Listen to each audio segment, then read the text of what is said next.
Hi everyone, good day. In this video, I'll be teaching you how to close all background apps on iPhone.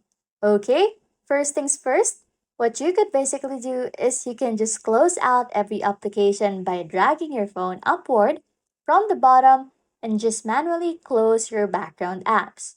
Now, it can take quite a long time, but it's basically the easiest and fastest and only way you can physically remove this application from the background. Now, the alternative to this is which doesn't delete or close the application, but it just closes all the apps in the background, is to restart your phone. When you restart your phone, all the apps will still show up like how they are here, but they're going to be closed and restarted.